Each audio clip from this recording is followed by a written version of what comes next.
আমাদের একটা দাবি, সেটা হচ্ছে এমবিবিএস আর বিডিএস ছাড়া কেউ যাতে নামের আগে ডাক্তার না লাগায়।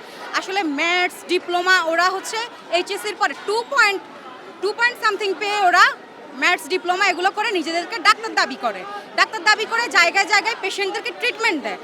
যখন যেখানে তাদের 6 মাস আর 12 মাসের একটা জ্ঞান, তাদের সুপারফিশিয়াল একটা জ্ঞান, যেটা দিয়ে তারা হচ্ছে পেশেন্টের ট্রিটমেন্ট দেয়, তখন একটা পেশেন্টের লাইফ রিস্ক হয়ে যায়, কারণ তাদের নিজেরই জ্ঞান সম্পন্ন না। যেখানে আমরা একজন ডক্টর হয়ে বের হওয়ার জন্য 5 থেকে 6 বছর পড়াশোনা করতে হয়, হাজার হাজার পরীক্ষা দিতে হয়, নিজেদের যোগ্যতা প্রমাণ করতে হয়। সেখানে তারা কোনো যোগ্যতা ছাড়াই আসে, নিজেদেরকে ডক্টর প্রমাণ করে জায়গায় জায়গায় চেম্বার দিয়ে বসে, যেটা হচ্ছে অনৈতিক।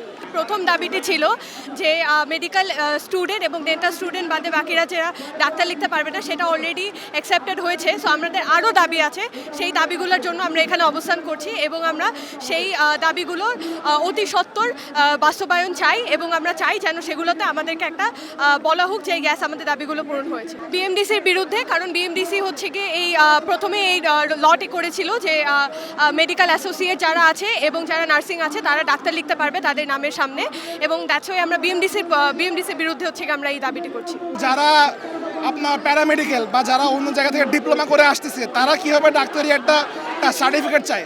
বিএমডিসি থেকে তো এটা বলেই দেওয়া হয়েছে যে এমবিবিএস এবং বিডিএস ব্যতীত কোনো প্রেসক্রিপশন লেখা হবে না। প্রথম কথা এটা। দ্বিতীয় কথা, যদি এটা আদৌ করা হয় তাহলে বাংলাদেশের মানুষের জীবন মরণ এটা কার হাতে থাকবে? জীবন মরণ ডাক্তার হাতে থাকে, তাই না? তবে এটা তো কোনো রকমের করাটা জাস্টিফাইড মনে হয় না।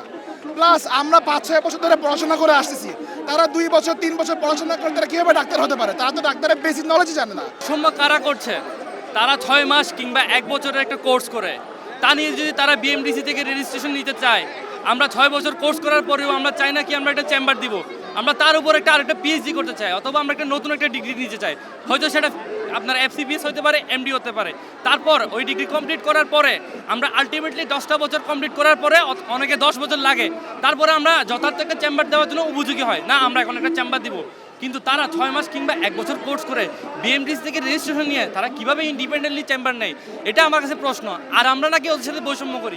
আমাদের স্লোগান বিএমডিসির কাছে যে আমরা যাতে এমবিবিএস বিডিএস ডিগ্রি ব্যতীত কেউ যাতে এই ডাক্তার পদবি ব্যবহার না করতে পারে, এবং তারা যেন বাইরে কোনো চেম্বার বা প্রেসক্রিপশন না লিখতে পারে। এটা শুধুমাত্র এমবিবিএস বিডিএস ডিগ্রি যাদের আছে, তারা সর্বনিম্ন যাদের এমবিবিএস বিডিএস আছে তারা শুধুমাত্র ডাক্তার ব্যবহার করতে পারে। এরপর এফসিপিএস বা পোস্ট গ্রাজুয়েশন যেটা আছে সেটা তো তারা করবে, যাদের বিশেষজ্ঞ হওয়ার ইচ্ছে। আজকে আমাদের অনেকগুলো দাবি আছে, তার ভিতরে সব থেকে অন্যতম যেগুলো, সেটা হচ্ছে আমাদের ডাক্তারদের যে সম্মান, যে অ্যাপ্রন, এটার আসলে অংশীদারিত্ব দাবি করতেছে আরেকটা শ্রেণী। তারা হচ্ছে এসএসসি পাস করে ম্যাথসের ছাত্রছাত্রী যারা, তারা নিজেদেরকে ডাক্তার বলে দাবি করতে যাচ্ছে। আসলে তারা জানে না একটা ডাক্তার হইতে কি লাগে, একটা ডাক্তার হইতে কত বছরের শ্রম লাগে, অথচ তারাও নিজেদেরকে ডাক্তার অন্তর্ভুক্ত করার জন্য দাবি করতেছে। সবথেকে বড় দাবি আমাদের নিরাপত্তা। বিভিন্ন হাসপাতালে আমাদের নিরাপত্তা, আমাদের বেশ কিছু একাডেমিক সমস্যা আছে, সেইগুলো নিয়েই আমরা আজকে তুলে ধরতেছি যে আমাদের ইচ্ছাকৃতভাবে যাতে কাউকে ফেল করানো না হয়। এলো মুক্ত চিন্তার স্বাধীন দৈনিক খবরের কাগজ। এখন খবর হবে নিখাত, নির্ভীক, নিরপেক্ষ।